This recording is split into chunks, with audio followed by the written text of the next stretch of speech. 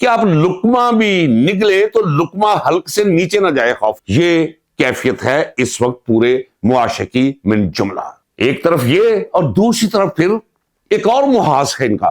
وہ محاذ ہے پروپیگنڈا کا محاذ.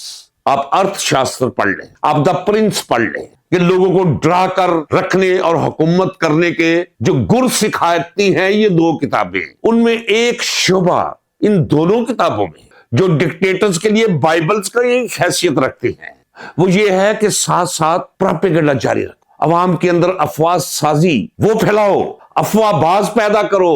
مثلا پاکستان کے اندر باقی چھوٹے چھوٹے مینڈک وہ بھی ہیں, لیکن جن 2-3 لوگوں کو یہ ذمہ سونپا گیا ہے ان کے نام میں آپ کو بتا سکتا. Number 1 Najam Sethi, number 2 Sohail وڑیچ, number 3 Mujeeb الرحمان شاہ. یہ 3 کا ٹولہ ہے. باقی ان کے ماتحت جو انہیں اپنا استاد کہتے ہیں, ان کے متاثرین ہیں, ان کے فالوورز ہیں, ان کے ذریعے انہیں مراعات ملتی ہیں. یہ جس کا نام ریکمینڈ کریں خفیہ خزانہ ان تک پہنچنا شروع ہو جاتا ہے بند لفافوں میں. اب انہوں نے قوم کو باور کیا کروانے کی وہ ٹھان رکھی ہے کہ دیکھیں جی یہاں احتجاج کے راستے بند ہو چکے ہیں.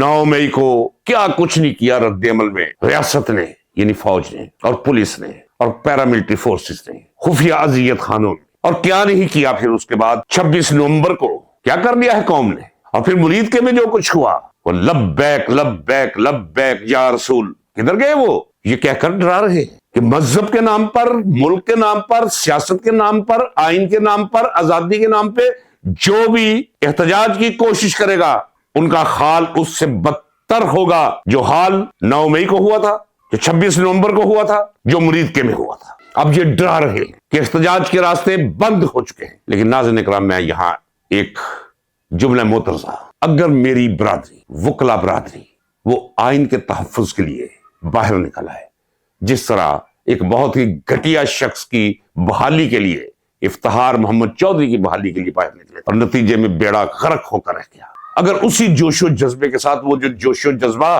بیکار تھا, بے محل تھا, ایک دھوکے میں تھے, اسی طرح میدان میں نکل آئے قانون کی بالادستی, آئین کے تحفظ, نظام عدل و انصاف کے بچاؤ کی خاطر, تو کسی کی کوئی جرت نہیں کہ جو کچھ یہ کرنے جا رہے ہیں وہ کر سکیں. مجھے ایک عشق ہے اہم شہری آزادیاں, تمام شہریوں سے ایک جیسا سلوک, قانون کی حکمرانی, آئین کی بالادستی. آئین کی بالادستی کی لڑائی میں نے ملٹری کورٹ سے سزائے موت لی تھی. میں نے یہ برسات کے موسموں میں جو چونٹیوں کو پر نکل آتے ہیں, کسی چونٹی کا پر بھی ایسے نہیں کیا تھا, کسی کے گریبان کی طرف ہاتھ میں نہیں کیا تھا, کسی کے خون کا ایک قطرہ نہیں میں نے بہایا تھا. یہ سزائے موت ہوئی تو کیوں ہوئی؟ سزائے موت اس لیے ہوئی کہ میں یہی جو ذکر کر رہا ہوں, جس کے لیے اب میں کہہ رہا ہوں کہ وکلا کو باہر نکل آنا چاہیے, یہی کچھ میں نے آج سے 45 برس پہلے کیا, اور مجھے فخر ہے. ہاں, فخر کے ساتھ یہ میں تپتا کیوں ہوں, میں دھاڑتا کیوں ہوں, کہ ایسے لگتا ہے کہ مجھے سارا کیا کرایا وہ رائگان گیا. میں نے ایک ایک رات ایسی گزاری ہے اذیتناک ناظرین کرام, جس طرح قرآن کریم میں ارشاد ربانی ہے کہ لیلۃ القدر 1000 مہینوں کی راتوں سے افضل ہے. میں نے ایک ایک رات ایسی گزاری ہے شاہی قلعہ میں, قلعہ بالا حصار میں, اور جیلوں میں, پھانسی کوٹھریوں میں, کہ ایک ایک رات ہزاروں مہینوں کی راتوں سے بھاری رات تھی وہ. اس لیے مجھے تکلیف سہ چند ہوتی ہے, 100 دفعہ زیادہ بڑھ کر. آپ بھی سوچتے ہوں گے کیا ہے, یہ ضروری تھا کہ میں آپ کو اپنے درد کا محرک بتاؤں اور بتاتا رہوں مسلسل, تاکہ آپ کی سمجھ میں آ سکے کہ یہ اپنی آزادی داؤ پر لگا کر, اپنی چمڑی ایسے لڑکا کر کے کر لو جو کرنا جا رہا, اور اپنی زندگی دوسرے لفظ اپنا سر ہتھیلی پر رکھ کر یہ کچھ میں کر رہا ہوں اس کیمرے کے سامنے بیٹھ کے. اس کا مطلب یہ ہے کہ جیتے جی میں گزر چکا ہوں یہاں سے, پرواہ کوئی نہیں ہے. جب پرواہ کوئی نہ ہو تو بس ٹھیک ہے. پھر دوسرا راستہ یہ ہے کہ جو کچھ ہوتا ہے یہ ہوتا رہے, میں چپ کر کے ناشتہ کروں, پھر اپنا کام کروں, کوئی پیسے 4 کماؤں, گھر بناؤں, کوئی پلاٹ خریدوں, کوئی خرید و فروخت شروع کروں اور لگ جاؤ اس کام میں. لیکن ابتدائی زندگی کے تاثرات کبھی انسان کا پیچھا نہیں چھوڑ. مجھے یقین ہے کہ جب تک اس دنیا سے میں رخصت نہیں ہوتا, تب تک جب تک میری زبان میں دم ہے, جسم رہ بھی جائے, تو یہ زبان حق بیان کرتی رہے. بھئی آپ کو میں کہتا چلا رہا ہوں کہ عمران خان کی یہ ملاقات نہیں کروائیں گے جب تک 27ویں آئینی ترمیم یہ منظور نہیں کر لیں گے. ڈر ہے انہیں, ملاقات ہو بھی جائے تو یہ کر لیں گے, لیکن اتنا ڈر ہے, اتنا خوف ہے کہ اگر سہیل افریدی کی ملاقات کروا دی جائے تو پتہ نہیں کیا بم دے کے بھیج دے گا عمران خان باہر.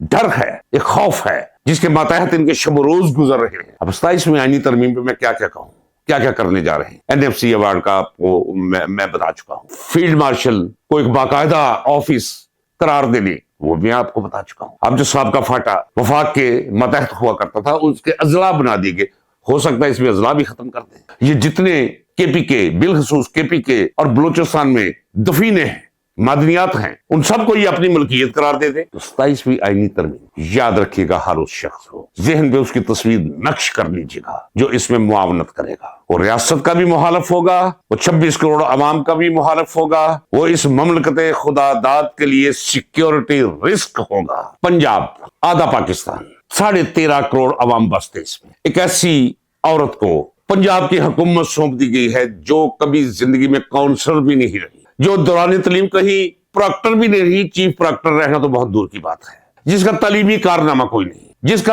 تجربہ زیرو بھی نہیں ہے، اسے چیف منسٹر بنا دیا گیا ہے۔ یہ آپ کے اور میرے ساتھ اور سیاست کے ساتھ کیا یہ ظلم اور زیادتی نہیں ہے؟ بہت بڑی۔ اور تمام صوبائی وزارتوں کو کہہ دیا گیا ہے، تمام صوبائی محکموں کو کہہ دیا گیا ہے کہ آپ بتائیں کہ کیا کیا اصلاحات کرے مرجم نواز کہ جس سے وہ روزانہ اپنی اپنی نوکری پکی کرنے کے لیے صوبائی سیکرٹری وہ لکھ کر بھیجتے ہیں، جناب یہ کریں وہ کریں، یہ پکڑتی ہے اسے کوئی دماغ میں پتہ نہیں، میں بول جاتی ہے۔ اب کیا ہے جناب، ٹک ٹاک منصوبے ہیں۔ اور کل کی کیبنٹ میٹنگ، وہ کیبنٹ کہاں ہے؟ وہ کیبنٹ تو بالکل اس کی کوئی قانونی حیثیت نہیں ہے ناظرین اکرام۔ 47 نمبر کے غلیظ وطن سے پیدا ہوئے بدبودار لوگ، انہوں نے بیٹھ کر، میں تفصیل میں نہیں جاتا ہوں، مختلف سیکٹرز میں پیسہ بانٹنے کے لیے منظوری دی ہے کہ 14 ارب ادھر دے دو، 82 ارب ادھر دے دو، 70 ارب ادھر دے دو، 14 ارب ادھر دے دو، 30 ارب ادھر دے دو۔ منصوبوں کا اعلان کر دیا اور احکامات جاری کر دیے کہ یہ رقوم ریلیز کر دو۔ اور حالت کیا ہے؟ وہ پنجابی میں ابلاغ کے لیے لطیفہ نما محاورے ہیں۔ یہ مرجم نواز کے لیے ایک محاورہ چھوڑے جا رہا ہوں اور اسی محاورے پر میں اپنے آج کے اس ولاگ کا اختتام کرتا ہوں۔ اور پنجابی میں کہندے نے کہ استنجا کرنے واسطے لوٹا پانی دا نہیں تے ٹھیکے نہرا نہیں۔ اجازت دیجیے ناظرین اکرام، ملتے ہیں اگلے ولاگ میں۔ اللہ حافظ، پاکستان پائندہ باد۔